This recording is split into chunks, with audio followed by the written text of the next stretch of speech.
অত্যাৱশ্যকীয় খাদ্য সামগ্ৰী চৰা দাম নিৰ্বাচন এইমাত্ৰ গ'ল হে মাত্ৰ আচলতে কি ইয়াৰ অন্তৰত কি আছে চাওক একচুৱেলি মানে বিজেপি চৰকাৰে ক'বলৈ গ'লে মানে চলে বেৰে কোবাই মানে তেওঁলোকে নিৰ্বাচনটো পাৰ কৰি দিয়ে তেওঁলোকে নিৰ্বাচনী ইস্তিহাৰ আৰু তেওঁলোকৰ মুখৰ কথাৰ কোনো ধৰণৰ ভেলু নাইকিয়া ভেলুলেছ বিজেপি চৰকাৰ আৰু এই চৰকাৰখনে নিৰ্বাচনৰ যিটো নিৰ্বাচন চলি গ'ল নিৰ্বাচন যোৱাৰ পিছতে তেওঁলোকে অত্যাৱশ্যকীয় খাদ্য সামগ্ৰী আৰু বিভিন্ন সামগ্ৰীৰ দাম বঢ়াই দিছে আৰু অসমৰ মুখ্যমন্ত্ৰীজনে অসমত কয় এটা অসমৰ বাহিৰত গৈ কয় এটা আপোনাৰ যোগান মন্ত্ৰী তেওঁলোকৰ মানে ক'বলৈ গ'লে আমাৰ মন্ত্ৰীসভাটো অসমত মানে এনেই পাতে মানে অসমৰ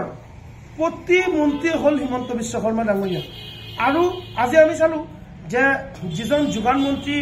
ৰঞ্জিত দাস ডাঙৰীয়া এজন ব্যৰ্থ মন্ত্ৰী আৰু এই মন্ত্ৰীজনৰ নেতৃত্বত আমাৰ অসমৰ আপোনাৰ খাদ্য সামগ্ৰী বিভিন্ন সামগ্ৰী ঔষধৰ দাম ইমান বৃদ্ধি হৈছে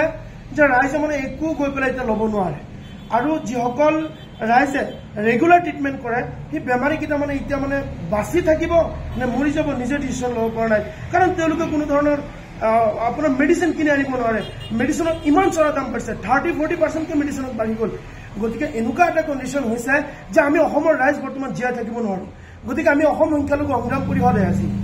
আমাৰ কেন্দ্ৰীয় সমিতিৰ নিৰ্দেশ মৰ্মে আমি প্ৰত্যেকটো জিলাত আমি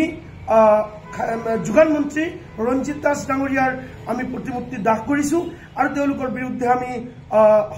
আজি প্ৰতিবাদ কৰিছোঁ যদি কম সময়ৰ ভিতৰত তেওঁলোকে যদি আমাৰ এইবোৰৰ মূল্য বৃদ্ধি যদি ৰোধ নকৰে কমাই নিদিয়ে তেনেহ'লে আমি অসম সংখ্যালঘু সংগ্ৰাম পৰিষদে গণতান্ত্ৰিকভাৱে আৰু বিভিন্ন পৰ্যায়ত আমি আন্দোলন কৰিবলৈ বাধ্য হ'ম গতিকে এতিয়া চাবলৈ গ'লে তেওঁলোকে নিৰ্বাচনৰ আগমুহূৰ্তত তেওঁলোকৰ এটা ভাষা থাকে আৰু নিৰ্বাচন চলি যোৱাৰ লগে লগে তেওঁলোকৰ মানে কথাবোৰ চেঞ্জ হৈ যায় গতিকে বিজেপি চৰকাৰ ব্যৰ্থ হ'ল তেওঁলোকে কেৱল আৰু কেৱল সাম্প্ৰদায়িক সংঘৰ্ষ লগাই ৰাইজৰ মাজত বিভ্ৰান্তি কৰি হিন্দু মুছলমানৰ সম্প্ৰীতিৰ নিদৰ্শনটো ভাঙি তেওঁলোকে চৰকাৰ গঠন কৰি পেলাই মানুহৰ ভিতৰত বিভ্ৰান্তি সৃষ্টি কৰিছে গতিকে অসম চৰকাৰ তথা ভাৰত চৰকাৰক আমি অনুৰোধ জনাম আপোনালোকে নিজ নিজ কৰ্মত ব্যস্ত থাকক আপোনালোকৰ যিখিনি কৰিবলগীয়া কাম আছে সেইখিনি কৰক আৰু ৰাইজৰ ওপৰত আপোনালোকে যিখিনি মাধমাৰ দিছে আপুনি যদি চাবলৈ যায় বৰ্তমান যদি আপুনি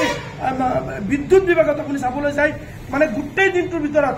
আপুনি অলপ টাইম কাৰেণ্ট আহে আৰু এনেকুৱাকৈ কাৰেণ্ট গুচি যায় 2-3 ঘণ্টা নাই এটা 5 টকাৰ ৰিচাৰ্জ কৰিবলৈ 1.5-2 ঘণ্টা থিয় হৈ থাকিব লাগে গতিকে তেওঁলোক এনেকুৱা ব্যৰ্থ হৈছে প্ৰত্যেকটো মন্ত্ৰী ব্যৰ্থ হৈছে তেওঁলোকে খালি কেৱল আৰু কেৱল পাগলৰ প্ৰলাপ বকে গতিকে আমি অসম সংখ্যালঘু সংগ্ৰাম পৰিষদে সকীয়াই দিছোঁ আপোনালোকে বিজেপি চৰকাৰৰ যিসকল মন্ত্ৰিত্বৰ দায়িত্বত আছে নিজ নিজ কৰ্মত আপোনালোকে ধ্যান দিয়ক অন্যথা আমাৰ অসম আৰু ভাৰতখন বৰবাদ হ'বলৈ বেছি দিন নাই